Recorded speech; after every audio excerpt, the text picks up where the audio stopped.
the Attorney General's office here in the state of Wyoming. The reason we're here is Congress has formed this congressional committee. This committee is here to examine the United States Constitution and the purposes of government. The members of your group are expert witnesses, so we're excited to hear from you. And you'll be asked to testify on these following 4 questions. According to the founders, what are the basic purposes of government? Why did the framers think a constitution was necessary to achieve these purposes? Which did the founders think was more important, the common good or individual rights? And does your government still serve the purposes that the framers intended? Before we start, just want you to take a nice deep breath. We're just common folk here, senators, but we're excited to hear from you. I don't think your teacher informed you, but also I moonlight for WWE. I don't know if you've seen The Big Show, but I wrestle every once in a while, so just in case, so you know. They're like, are you sure WWE? I'm just trying to keep it light so you ladies aren't nervous. But we're excited to hear from you, so please go ahead and introduce yourselves and your teacher. I'm Taylor Green. I'm Sinead Knupper. I'm Leah Torney, and we're Unit 1 of Mrs. Kinsler's 5th grade class. Please go ahead. While the United States was winning independence from Great Britain, the Articles of Confederation were set up and adopted by the states. After the war, the Articles of Confederation needed to be revised because the Articles did not give enough power to the national government. So, in 1787, delegates from each state gathered in Philadelphia to revise the Articles of Confederation. A delegate named Edmund Randolph suggested the Virginia Plan. This is how the Constitution came into effect. The Constitution outlines how our government is set up and the basic purposes of government. The basic purposes of government are to protect the natural rights of the people. Basic rights include life, liberty, property, and the pursuit of happiness. The founders came up with a Constitution to achieve these basic purposes. The founders thought that a constitution would be necessary to achieve the basic purposes of government because the government needed to protect people's rights. They thought a constitution would help do this because people were following the Articles of Confederation. The Articles of Confederation were the best that they could be. Therefore, I believe that the founders came up with a constitution to help protect the common good and protect people's rights. My second reason was that the founders thought a constitution would help achieve common good by stating what the people could and could not do. One of these is the right for the 21 for the common good that says you cannot drink until you're 21. This helped achieve a better society and government. To get this, the people decided to form a social contract. A social contract is when the people decide to form a government in exchange for some of their freedom. In this case, their freedom was the ability to do whatever they wanted to do. This stopped the people from doing whatever they wanted and causing a bad society where nobody followed any rules, which would be a state of nature. The last reason I have for having a constitution is to explain what the 3 branches of the government did and to establish a series of checks and balances so no one branch got too powerful. The 3 branches are legislative, executive, and judicial. These branches are the branches of government. The legislative branch is Article 1 of the Constitution and consists of the House of Representatives and the Senate. This branch makes the laws. The executive branch enforces laws in Article 2 of the Constitution. The last branch, Article 3 of the Constitution, settles disputes between states and decides if the laws are constitutional. This branch is the judicial branch. These powers are created in the Constitution. I believe that the founders thought the common good was more important than individual rights, even though individual rights were important. My first reason for thinking this is that the people were guaranteed life, liberty, and property, and the pursuit of happiness by the Constitution. The pursuit of happiness could help the common good by letting people be what they want to be, and what they want to be might help the community, such as becoming a judge for their municipal court system. Also, liberty would let people have the freedom to do what they want to do, like picking up litter in the park or repainting their school. These rights were guaranteed by the founders in the Constitution, which is why it helps prove that the founders thought common good was a little bit more important. Amendment 16 to our Constitution says that Congress has the power to collect taxes on any state, no matter what the size.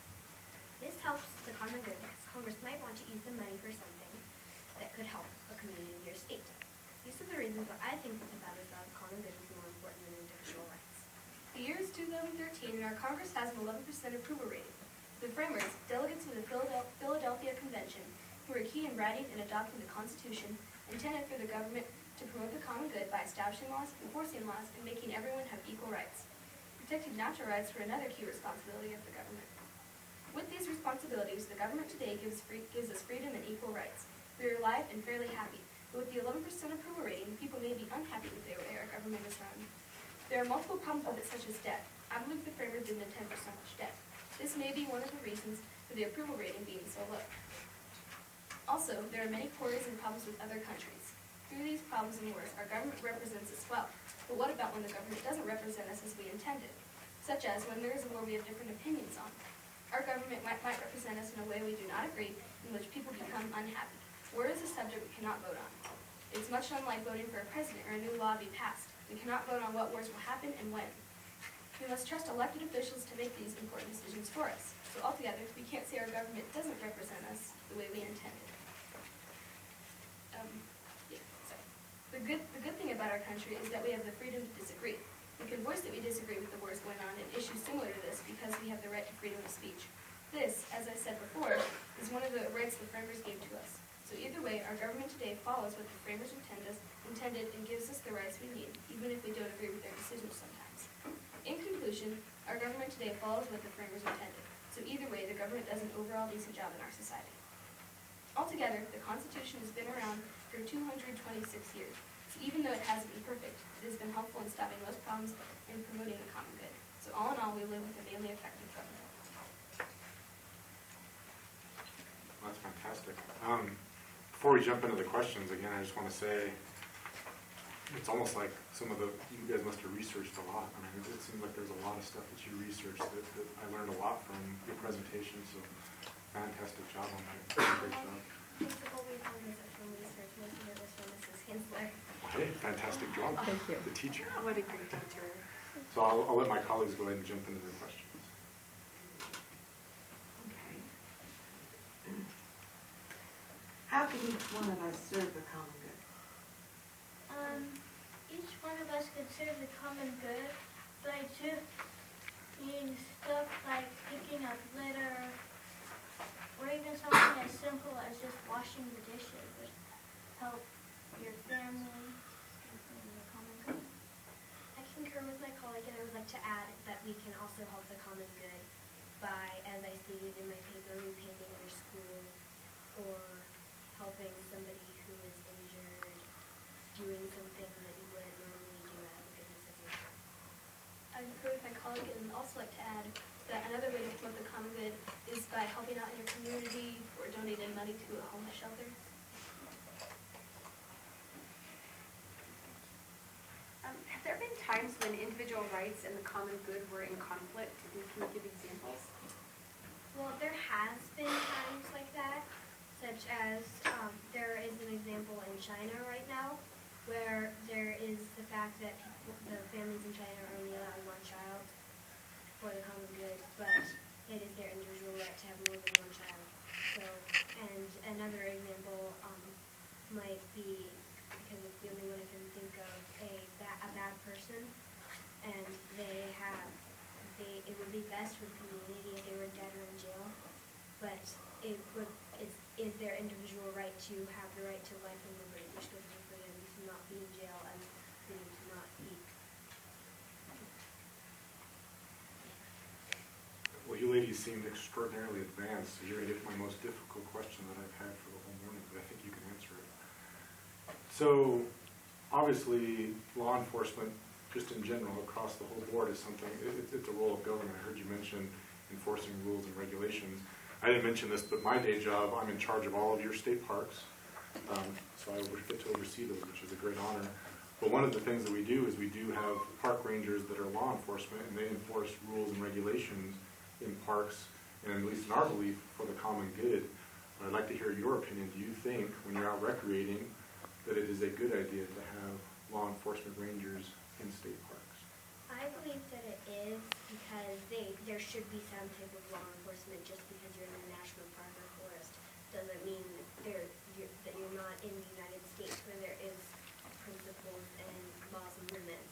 There should be that there, but you shouldn't have to have a law enforcer at your campsite every day so that they can enforce the law. They should just stop by like once every few days so that they can enforce the law if something bad has happened, and also so people can call them if they need. I agree with my colleague, and would also like to add that park rangers are important in case somebody, like say, for example, if somebody litters and, or does something bad, like set a fire. Hopefully that would never happen. But, the park rangers would have to enforce, that you were not allowed to do that, and they would have to pick up the litter or find a way to stop the fire. I agree because there a lot of times rules are put in for protection reasons. Like, for an example, in Yellowstone, you need to like put your trash somewhere that bears can't get at it, and that's an important rule because you don't want bears coming into your campsite and crashing it. That's wonderful, thank you. Any other follow-up questions?